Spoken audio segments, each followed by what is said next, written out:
You're listening to Civic Media.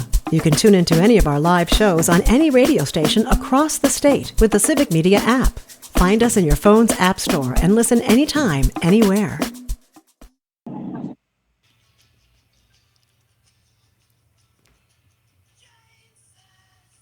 Hey, welcome back to Matt and Air on Air. Jane's not on the air today, nor is Greg. They're off today, but Calvin's in the booth with us. Angela Lang is co-hosting with me. I'm Matt Rothschild. Always delighted to be able to be on Civic Media with Angela Lang and with you, the listener, to discuss what's going on in the world, to examine what Trump is doing to our democracy, and then to also sometimes lighten it up. We're going to be lightening it up in the next half hour after at 10:30. We're going to be talking about owls. So anyone who's got an owl story, get it ready for us, because we'll be listening to some owl hoots, and we'll also be talking about owls in Wisconsin. People who know me know I'm a crazy bird watcher, and as I like to say, that's a redundancy. All bird watchers are crazy. We only differ in degree. And now we've got Civic Media's prize-winning meteorologist, Brittany Merlot, joining the show. Thanks for coming on, Brittany. Thank you. Thank you so much for having me, and welcome to my tent at Oshkosh EAA. You're at the air show. Tell us how that's going. How's that going for you? Fantastic. Sunny, hot, wet, but the rain has moved in, so everyone is trying to button down, make sure, the stay dry, because there's about 40,000 of us camping out here this week. So a lot of the pilots are asking me, when is the next round of storms coming? Will it hit Oshkosh? So I've been very, very busy this morning trying to help them out and see if they can get their planes out ahead of it, or tie them down before the storms do come through later. But the heat, we still have to get through that today. Oh my gosh, a heat advisory from Eau Claire to Green Bay and south. It's going to be in the low to mid 90s for many, many places, feeling more like 100 to 105 degrees. Oof. So tons of water. I am loading up, trying to stay hydrated out ahead of this. Stay cool, you guys. Get in that shade. Stay in the AC today. Now, is this heat unusual for us in July in Wisconsin? Well, it's summer, right? So we get warm. We do spike on occasion, but I was kind of doing some research on how many days we're actually hitting these 90s and above, and I was trying to see some trends and spikes, and it's hard to really pinpoint, say, today to 50 years ago, how many more do we actually have that are above 90 degrees, and it goes up and down, up and down. But one of the trends that I noticed is the ups are going up and up. They're getting warmer and warmer and warmer. And they're not only happening during El Nino years, where Wisconsin normally feels an even warmer summer, they're happening in La Nina years. So these are two major things that I'm seeing just blaring at me, and it's going to get warmer and warmer as we progress. And, even forecasters and data and everything saying that 90-degree plus days, they're going to triple by 2050. Oof. And Wow. and that's because of climate change, right? Oh, sorry, I've got tons of helicopters flying above me. What'd you say? I say that trend is because of climate change. Is that right? Yes, it is. But it's not real, apparently. At this point. No. And It makes me. well, let's talk about that a little Yeah, bit. I mean, the Trump administration is cutting back on getting rid of the climate change scientists, cutting back on research and other programs into climate change, cutting the budget for the National Oceanic and Atmospheric Administration. The last thing I heard last week was that they're cutting even flash flood research and notification programs even after the disaster in Texas. What's your reaction to all these cuts? Very, very aggravated, because this is so important. This is the public safety. We're here to help serve the public, keep you safe, keep you informed. We can't do that without research. We can't do that without people. We can't do that without the young generation trying to get into this as well. Even here at EAA, I have come here for 5 years in a row, and there's always been a National Weather Service and NOAA booth. I always go over there and chat with them. Guess what? They're not here this year. They're not here. There's a whole federal section, NORAD, other government areas. No National Weather Service or NOAA. That breaks my heart. I found one guy who was hanging out there who was helping forecast for this event, but they are so short staffed. Personally, I have friends that have got promoted to chief officer in their National Weather Service locations, and they've got 3 people working underneath them.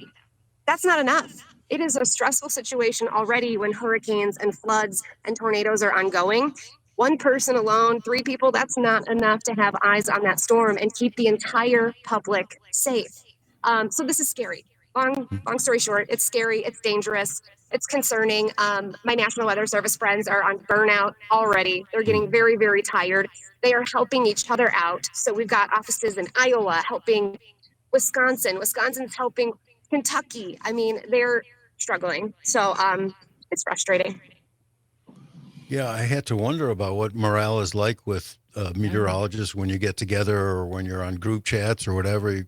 There must be a lot of commiseration going on. Yes. And what was I going to say? It's kind of like, it's hard to find the words because you can't say too much. But it's just scary because, like, let's say you wanted to switch fields, or, you know, I wanted to always do research. That is amazing to me and so interesting. Now I can't. You know, people still in the industry are now and absolutely so little. Brittany, we're losing us, and we've worked our whole lives for this. We're passionate. Yeah, the audio unfortunately is breaking up. I think we're going to have to say goodbye, but I want to thank you for joining Met and Air on Air today, and have fun at the Oshkosh Air Show at EAA. And stay hydrated. Yeah, stay cool. Thank you. Will do. All right, take Thanks, care. guys. Yeah. Thanks.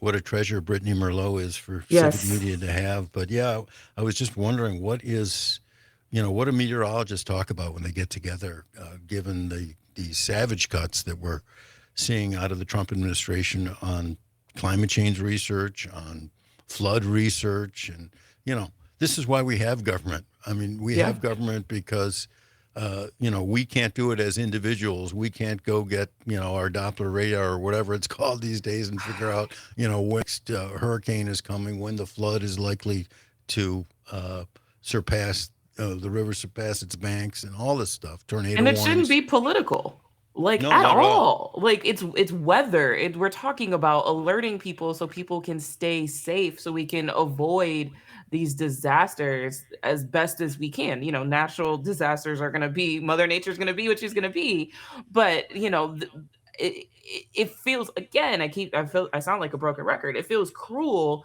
to even be cutting researchers of weather that keep people safe, and for what? There's no other reason to, outside of people wanting to be cruel. People just want to do whatever they want with no accountability, and just further, I think, just terrorize this country. Again, it's weather. I don't understand how this has become a part of the Trump administration and on the chopping block. I mean, the cruelty is astonishing. The callousness is astonishing. And so is the crudeness. I mean, what Doge and Elon Musk and those young troopers of theirs, tech troopers are doing, they're going through government contracts. They're searching for words like climate change. Yep. And then any grant that has anything to do with climate change or global warming, they just yank it. They freeze it or try to rescind it. Same thing with DEI. Anything that mentions diversity, equity, or inclusion, anything that mentions racism, they put a hold on all those. That's their search.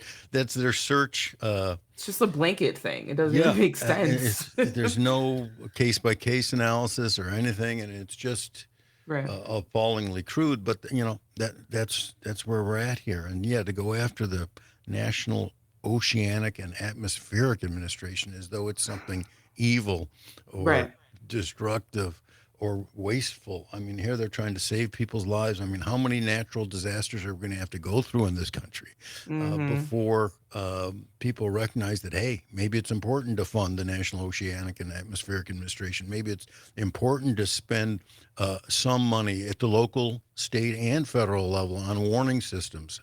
I mean, that's the lesson out of those horrible floods that we saw in Texas with those young girls who drowned at camp. Right.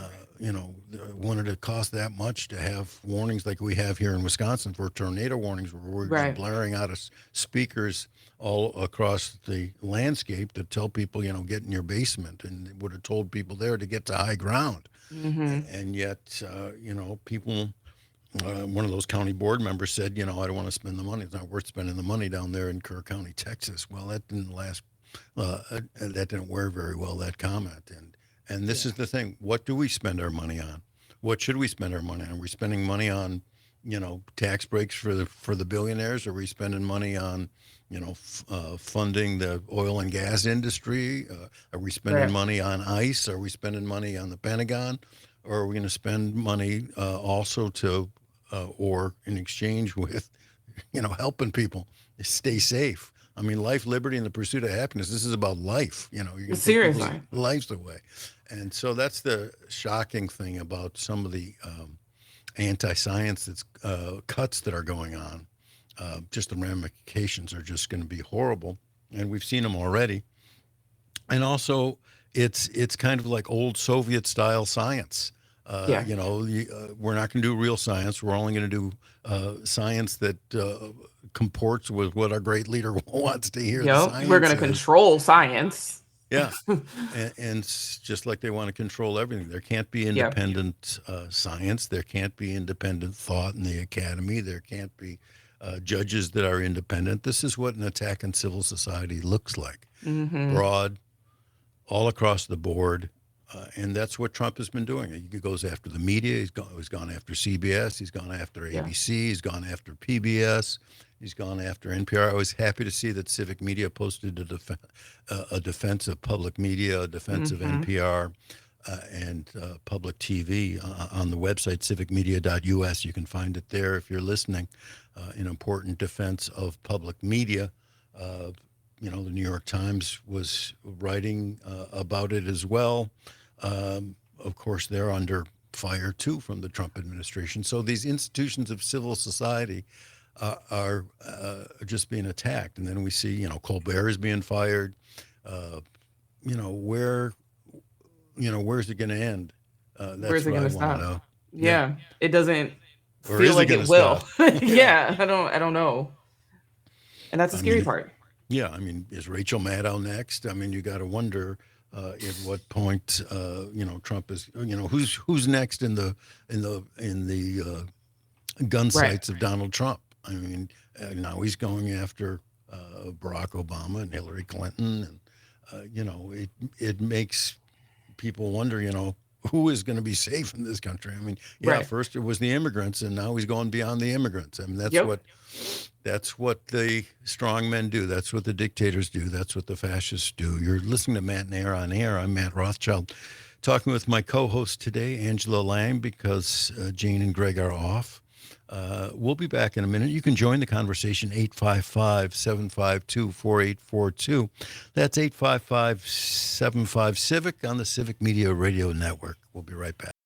You're listening to Civic Media. Stay up to date on the latest news and information for your local community and Wisconsin by signing up for our free email newsletter. Visit civicmedia.us/email to get started. Hey, welcome back to Matt and Air on Air. I'm Matt Rothschild. I'm guest hosting along with Angela Lang this morning. Thanks for listening. The number to call is 855-752-4842.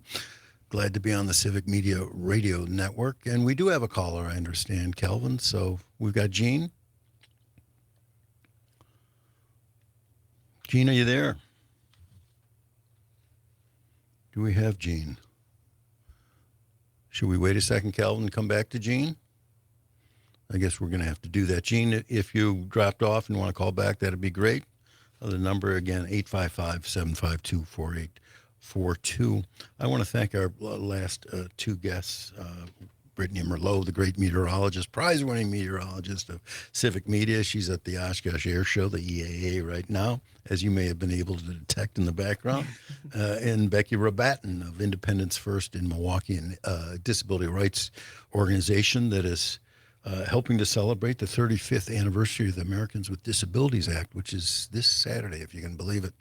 Hard to believe that it's been around that long. I remember, and Bob Dole was the guy who got it, helped Hmm. get it through to Bob Dole, and a different kind of Republican. Number one, a Republican with a sense of humor. I don't think Donald Trump has laughed once, except in a sadistic way, in his whole life. And Bob Yeah. Dole was a really funny, genuinely funny person, and was tremendous on this issue. Himself had a disability. So a salute Yeah. to an old style Republican, and certainly celebration of the ADA and its 35th anniversary. Um, Angela, you had a story that caught your attention.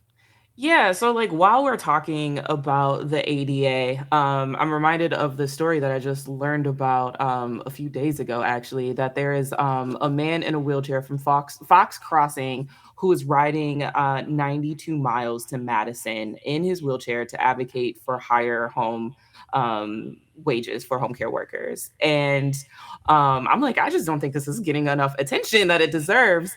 But the fact that he started Sunday, I believe, and he receives home care, and he says that his home care aid should be provided with basic dignity and independence, or he has dignity and independence, but he's concerned about some of the working conditions and what that means for his level of care. And when I worked for SEIU, the Service Employees International Union, we were having the same fight 12 years ago, trying to raise wages for home care workers who provide this critical support. And there's a shortage.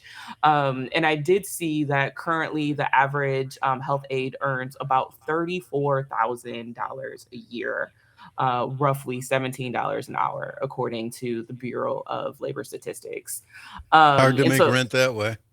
right. And so when you're thinking about, and then you think of like Medicaid and Medicare and all of those things, all of these challenges that folks are having. And I think there's something to be said that someone that receives this level of care is also advocating for the folks that are providing this care. So I think it's a great story. He is live streaming his journey. His name is Carl. He is on YouTube under the name Quad Carl. And then there's also ways that folks can support him as well. But I think it's a powerful story. We hear people that are like, I'm walking here, I'm walking there. But I've never seen someone say, I'm going to ride 92 miles in my own wheelchair in order to raise awareness about this. And I think more people should be paying attention, including these elected officials. Hats off to Quad Carl. You Hmm. can look him up and follow his journey here. And we need that kind of activism too. And Yeah. yeah, people who do home health care, home care for elderly people, people with disabilities, it's really hard work. My parents Very had hard. folks taking care of them in their home, and I am also going to independent living facility in Madison to visit a friend there, and those people work really hard, Hmm. and they are underpaid. And yeah, you mentioned the fact that workers are scarce, and they're going to be more scarce with this assault on immigrants, because Right. a lot of the folks in that industry are immigrant laborers, and with Trump's mass deportation, there are going to be fewer and fewer people willing to do that, able to do that, because they're worried they're going to be deported. And Yeah. so this is the one crisis after another. There's a wage crisis. There's a labor supply crisis. The home care industry is woefully exploitative, in my opinion, of the people who work there, Agree. with the pay so low, and the work, is tough. Hmm. And any of us who've been in that position with our parents or grandparents or loved ones or persons with disabilities in our families, we have to honor the work Yeah. these people are doing, respect the work, appreciate the work, and join Carl and his quest to get more higher wages, decent wages, living wages, as they used to say at SEIU, and I imagine Hmm. they're still saying it at SEIU, Hmm. for people in the workplace. I mean, here in Wisconsin, the minimum wage hasn't moved from $7.25. Can you believe that? $7.25, $7 and a quarter in decades. So we need to get to a living wage here. Yep. And they used to laugh when people were demanding $15 an hour, and $15 an hour doesn't cut it right Nope. now. So this is a part of the crisis we're facing in Wisconsin and in this country. Just low pay work. And one of the problems with Obama was he didn't index the tiny increase in the minimum wage to inflation, so it's just staggered there at $7.25. Horrible. You're listening to Matt and Air on Air. I'm Matt Rothschild. I'm here with Angela Lang. We'll be back after the break, and we're going to get to some owls, sounds of owls that you've been hearing. You can call and let us know what you're hearing or seeing, 855-752-4842. Matt and Air on Air all across the Civic Media Radio Network. We'll be right back. Hey, welcome back to Matt and Air on Air. Jane and Greg are off today. Calvin's still with us, though, and I'm still with you. I'm Matt Rothschild, and Angela Lang's still with you. Yes, indeed. It's great to have you. I love co-hosting with you, Angela. It's always a lot of fun. Same. It's always good conversations, no matter what it is. Yeah, there's so much to talk about, Lord knows. And good guests. Good guests, yeah. We had good guests today. Becky Rabatin of Independence First, Brittany Merlot. One of the things I love about Jane's show is at 10:30, she usually says it's time for a palate cleanser or something like that. A little sorbet to clear our palate from the heavy political stuff and talk about a little bit lighter. It can't be politics all the time. There are other things in our lives that are beautiful and important and lovely. And for me, one of those things is birds. And as I mentioned, I want to do a little bit of owl talk this morning. And you listening can join in. What owls are you seeing? What owls are you hearing? The number to call is 855-752-4842. That's 855-75-CIVIC. You can text or call. We got a text from Brad. In general, he asks, how's the great horned owl population? I don't know the answer to that, but I think it's pretty sturdy.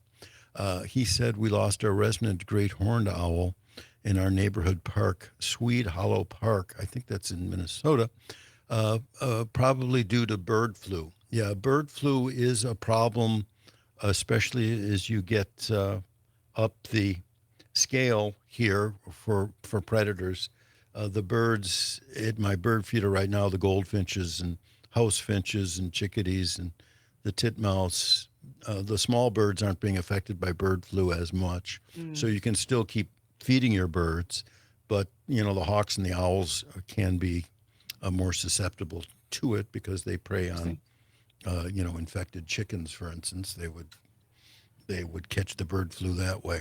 And a great horned owl is the king of the forest, I like to say, because it's it's the best hunter out there, other than like a peregrine falcon who isn't in the forest. But a great horned owl will eat anything. It will eat other owls, even not other great horned owls, but smaller owls. If it's yeah. Well, the more you know. Wow. Yeah, it's rough out there. I mean, clearly, it'll eat anything that moves. You don't want to be walking your little dog out there at dusk. Because a great horned owl might swoop down and take that too. We've got the sound. I think Calvin's got the sound for us of the great horned owl. If you got it, Calvin, let's give a listen.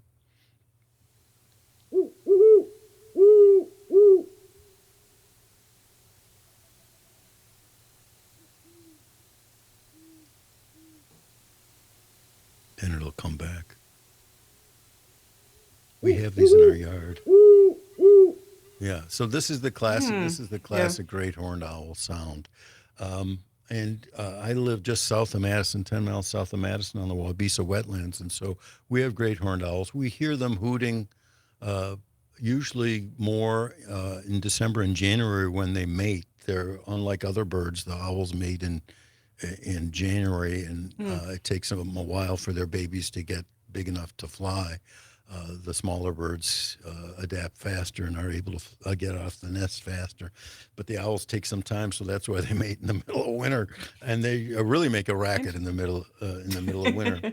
So that was the great horned owl. For contrast, here's another common big owl that you can find anywhere across Wisconsin. It's called a barred owl.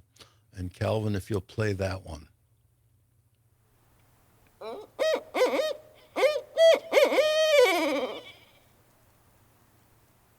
Who cooks for you? That's the mnemonic device. Here,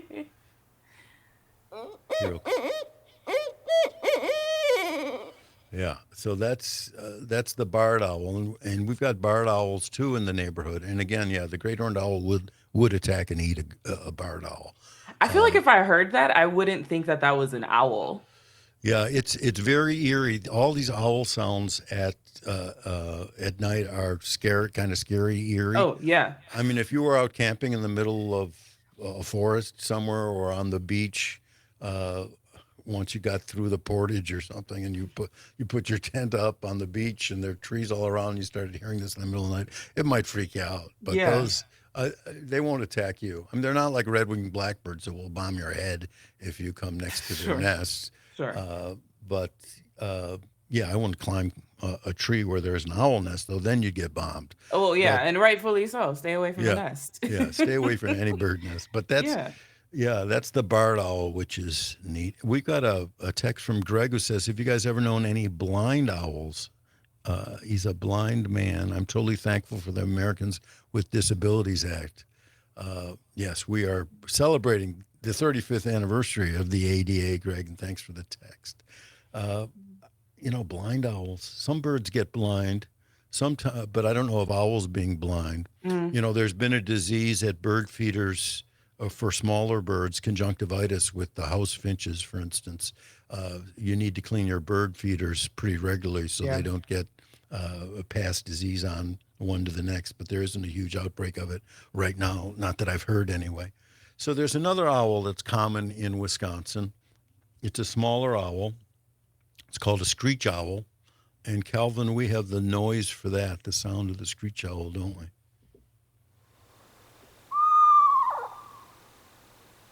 This sounds like a horse neighing. Mm-hmm. Yeah. So, so that's eerie too in the middle of the night. It's that Uh, last part, that little like vibrato part at the end that is like, is that a horse? yeah, it's very strange. That's a screech owl. Now, screech owls, uh, they're smaller. They're kind of like almost cardinal size, except stockier, Okay. fatter. And they come in two colors. They come in orange and they come in gray.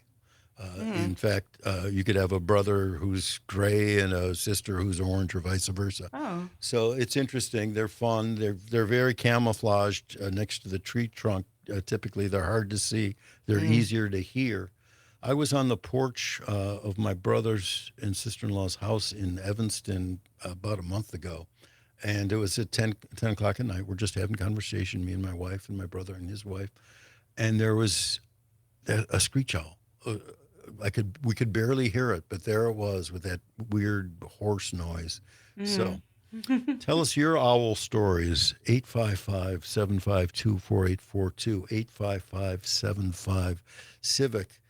The last audio I prepared for us today is a juvenile great horned owl that has an even more alarming sound. And I heard this just the other night, too. This isn't my tape. All this comes from Cornell University, the best ornithology department in the country. It's kind of the mecca for bird watchers. And their website, allaboutbirds.org, you can find everything there under the sun, allaboutbirds.org. And you also get the Merlin device that you can put on your phone that identifies every sound that is out there. But let's play this juvenile great horned owl, Calvin, if you could.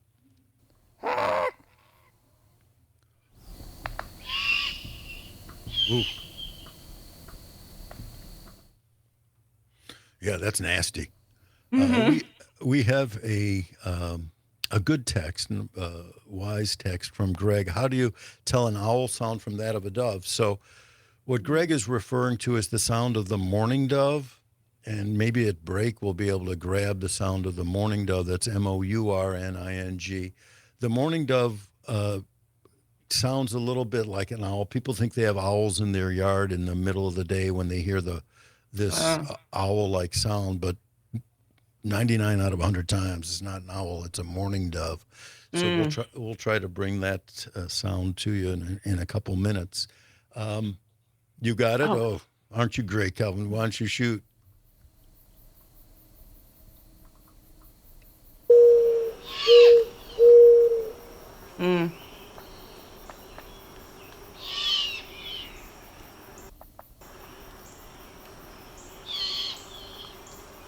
That's not the mourning dove. This is the mourning dove. Yeah. Mm-hmm. Yeah, that's the mourning dove. That last little bit was classic mourning dove. So you can see why people would think, wow, we got an Yeah. owl right here, but it's not an owl. It's a mourning dove. I used to think mourning dove was because it was doing that noise in the morning, but Right, I did too. that's when I was a geeky 4-year-old bird watcher, and then I realized it's spelled differently and means Hmm. something different because it's a mournful kind of a sound. That's how Yeah. the name came. It's kind of sad. But that is a mourning dove. The mourning dove is related to the passenger pigeon, now extinct. You can see a memorial to the passenger pigeon out at Wyalusing State Park in Wisconsin. If you go up the top of the hill at Wyalusing State Park, there's this memorial for the mourning doves. I'm not the mourning doves, for the passenger pigeons. Passenger pigeons, according to accounts, used to darken the skies in Wisconsin. They would migrate through, and the hunters just slaughtered them all. Oh wow. I was gonna ask how they got extinct if that was also another climate change thing. No, Hmm. no, no. This was the last mourning dove, the last passenger pigeon, excuse me again. Last passenger pigeon was early in the 20th century. Mm. They've been gone a long time. Mm. And, it's these extinction stories are so uh, hard, so painful. Yeah. And we're at what scientists are calling the sixth extinction now, not for bird species alone, but for a whole bunch of species. So, yeah, Wyalusing State Park, one of the greatest places to see birds in Wisconsin. You can see a beautiful warbler there called a prothonotary warbler, which has a golden, orange, golden breast uh, and head and blue-gray wings. It nests down on the water's edge there. If you go to where the boat launch is at Wyalusing State Park and in the marshes adjacent to the boat launch, you can probably could see today, prothonotary warblers there with their babies. And there also is a beautiful warbler.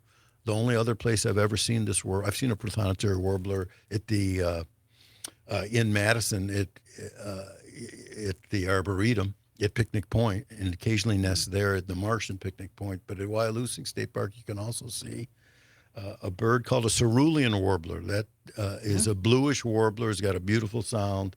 It's one of the only places you can reliably see cerulean warblers and prothonotary warblers in Wisconsin. Wyalusing State Park, again, these are common goods, our state Yeah. parks. We have Uh, a lot of gems in Wisconsin. I think a yeah. lot of folks haven't fully, I know myself, I haven't fully explored every inch of the state, but there's always good stuff to do, and especially the parks. Devil's Lake State Park is tremendous. I have friends who go Yeah. climbing there.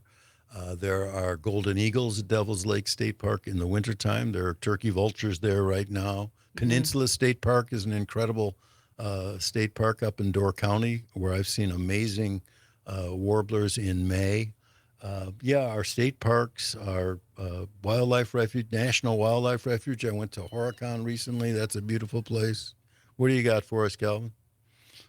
Oh, I thought you had another bird. I thought you had another bird for us. I was going to cut to the bird again. You're listening to Matt and Air on Air. I'm Matt Rothschild, geeking out on birds with Angela Lang, and we will be right back for maybe this shouldn't be a thing. Mm. Please join us right after this break. You're listening to Civic Media. Find the latest news, information, and archives of all your favorite shows on the Civic Media website, civicmedia.us. Hey, welcome back to Matt and Air on Air. Jane and Greg are off today, but I'm doing the show with Calvin in the booth and with Angela Lang guest hosting with me, and it's been my pleasure to be able to do this, Angela, with you again. So much Been a fun. good show. Always is. Also, like I'm looking at the comments. Shout out to Greg who's been talking and commenting on YouTube. We always appreciate everybody that's like listening, whether it's on the app, on streaming, because this is how we have conversations. Matt and I kind of nerd out over birds and fascism, but we always are excited to hear that folks are listening and chiming in on the conversation too. Yeah, and I'd love to get coffee with you, Greg, if I'm in Yeah. when I'm in Waukesha next. I saw your note. So,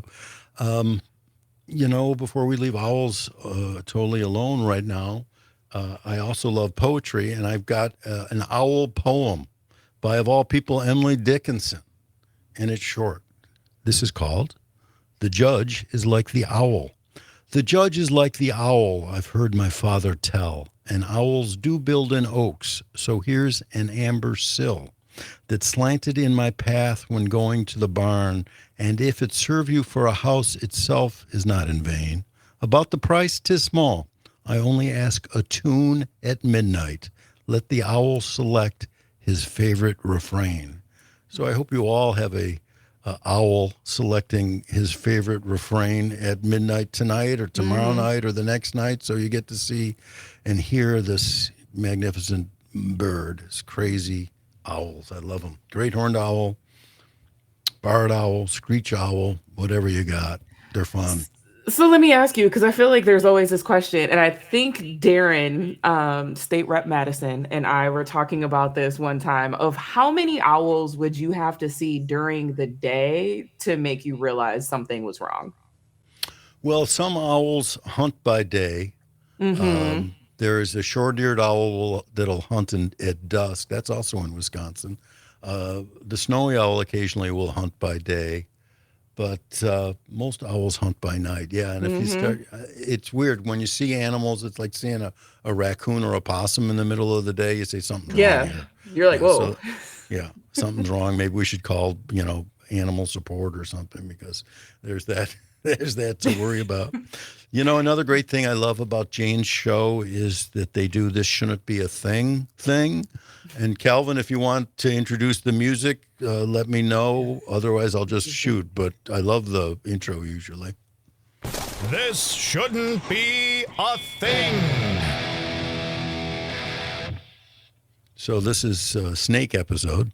This is from July 22nd, UPI. Firefighters in a Chicago suburb were called to a commuter train to help capture a python that got loose from its owner and slithered into a control box panel.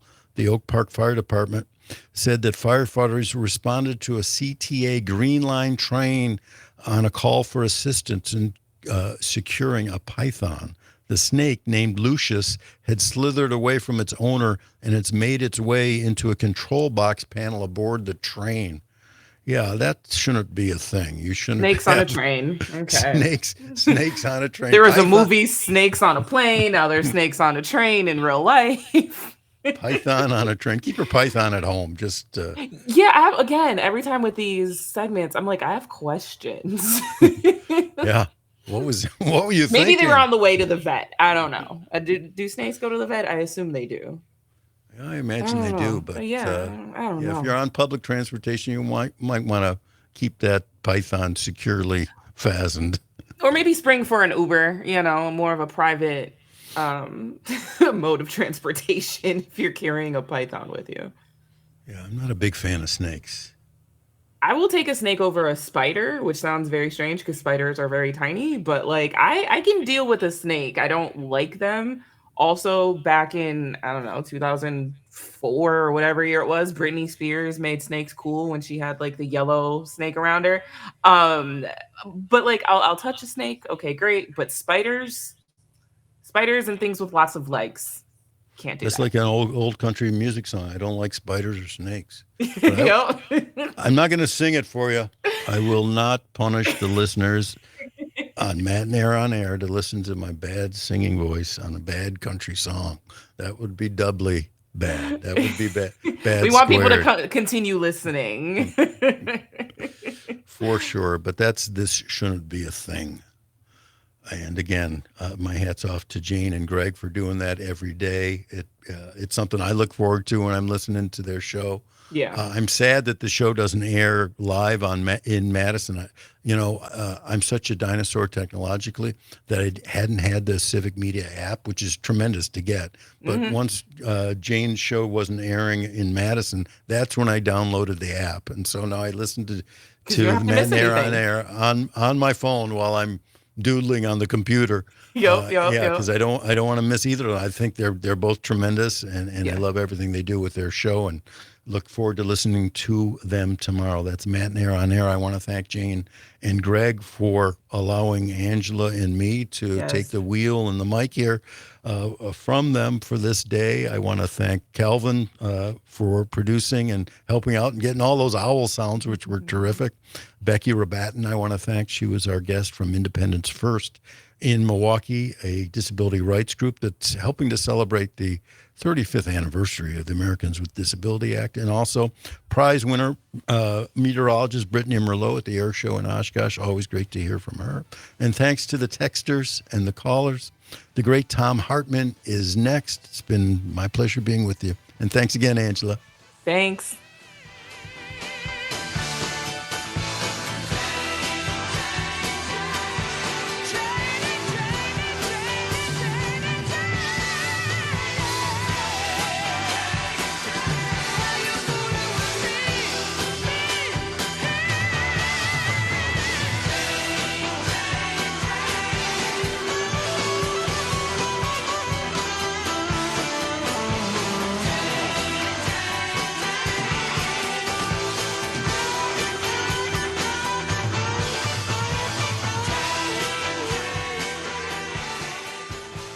The national news cycle never stops, but it can be hard to find news about your local community. Civic Media is dedicated to providing quality local and state news coverage across Wisconsin. With the Civic Media app, you can get notifications about local stories that matter to you and your community. Find the free Civic Media app in your phone's app store and choose notifications from the menu to tell us what kind of news you want to hear about.